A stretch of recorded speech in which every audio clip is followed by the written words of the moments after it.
আমরা এর ওপর দিয়ে হাঁটি, জুতো থেকে ময়লা হলে পরিষ্কার করি, বলি ধুত্তরি মাটি লেগে গেল। কিন্তু একবারও কি ভেবে দেখেছি আমাদের পায়ের নিচে যা আছে তা হয়তো এই মহাবিশ্বের সবচেয়ে জটিল এক কারখানা? হ্যাঁ, একদম ঠিক। যাকে আমরা সাধারণত ময়লা বা ধুলো ভেবে ঝেড়ে ফেলি, সেই সাধারণ মাটির গভীরে কিন্তু এক অবিশ্বাস্য কর্মকাণ্ড চলছে। চলুন আজ সেই রহস্যময় কারখানা ভেতরে একটু ঢু মেরে আসা যাক।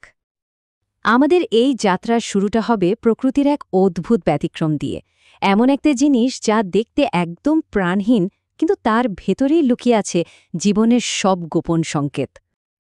আচ্ছা, বাইরে থেকে দেখলে একটা শুকনো বীজ আর একটা ছোট্ট পাথরের মধ্যে খুব কি তফাৎ করা যায়? দুটোই তো শক্ত, নীরব, একদম স্থির। কিন্তু এখানেই তো প্রকৃতির সবচেয়ে বড় ধাঁধাটা লুকিয়ে আছে। এই স্লাইডের তুলনাটা একটু দেখুন। একটা পাথর, সে তো একটা জড় বস্তু, তার ভেতরে কোনো কোড নেই, কোনো ভবিষ্যৎ পরিকল্পনা নেই। কিন্তু অন্যদিকে ওই ছোট্ট একটা বীজের ডিএনএতে কি আছে জানেন? টেরাবাইট পরিমাণ ডেটা, মানে একটা আস্ত গাছের পুরো নকশা। তার শিকড় কেমন হবে, ফল কি হবে, সবকিছু এর মধ্যে প্রোগ্রাম করা আছে। আর জানেন, বিজ্ঞানীরা প্রকৃতির এই নিখুঁত ডিজাইন থেকে সব সময় শিখছেন। এই পদ্ধতিকে বলা হয় বায়োমিমিক্রি।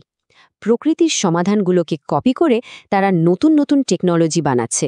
আর একটা বীজ তো প্রকৃতির নিজস্ব হাই টেকনোলজির সেরা উদাহরণ।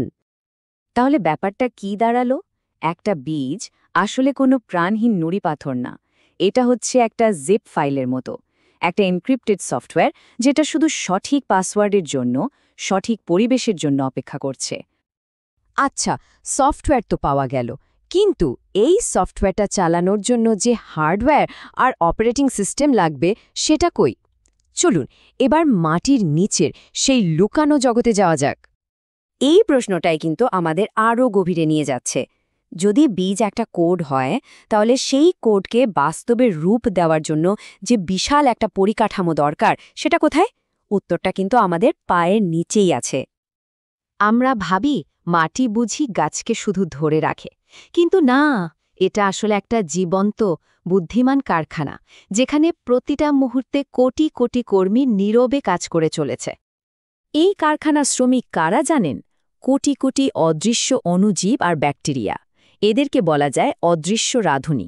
এরা বাতাস থেকে নাইট্রোজেন ধরে গাছের জন্য খাবার রান্না করে, শক্ত পাথর ভেঙে জরুরি মিনারেলস বের করে, আর গাছের শিকড়কে শত্রুর হাত থেকে বাঁচানোর জন্য বডিগার্ডের মতো কাজ করে। আর সবচেয়ে অবাক করা সত্যিটা হলো, আমরা আসলে মাটিই খাই, তবে সরাসরি না, পরোক্ষভাবে। এই কর্মীরাই আমাদের জন্য মাটিকে প্রসেস করে দেয়। বলতে গেলে আমরা তাদের তৈরি করা প্রসেসড মাটি খেয়েই বেঁচে আছি। একটা নিখুঁত সফটওয়্যার, একটা অটোমেটিক ফ্যাক্টরি, এই যে বিশাল আর ত্রুটিহীন একটা সিস্টেম, এর পেছনের আসল উদ্দেশ্যটা কি? চলুন এই মহৎ পরিকল্পনার চূড়ান্ত বার্তাটা বোঝার চেষ্টা করি। এই যে এত অসাধারণ একটা প্রক্রিয়া, এটা কি এমনি এমনিই চলছে, নাকি এর প্রত্যেকটা ধাপের পেছনে আরও গভীর কোনো অর্থ লুকিয়ে আছে? পবিত্র কোরআন আমাদের ঠিক এই জায়গাতেই ভাবতে বলে।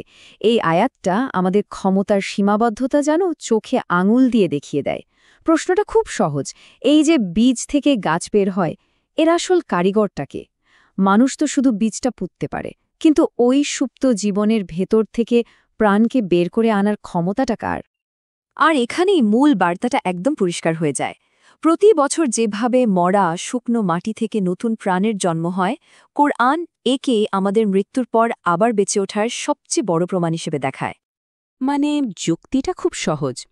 যে সত্তা একটা মৃত পৃথিবীকে আবার জীবন দিয়ে সবুজ করে তুলতে পারেন, সেই একই সত্তার পক্ষে মৃত মানুষকে আবার জীবন দেওয়াটা অসম্ভব কিছু নয়। তাহলে কারখানা প্রস্তুত, সফটওয়্যারও রেডি, কিন্তু একটা চাবি ছাড়া এই পুরো সিস্টেমটাই যেন ফ্রোজেন, একদম অচল হয়ে আছে। তাহলে প্রশ্ন হলো, এই ঘুমন্ত সফটওয়্যারকে আনলক করতে আর এই বিশাল কারখানাকে চালু করতে আকাশ থেকে কোন বিশেষ ডেলিভারিটা আসা দরকার? এর উত্তর আমরা খুঁজব আমাদের পরের আলোচনায়।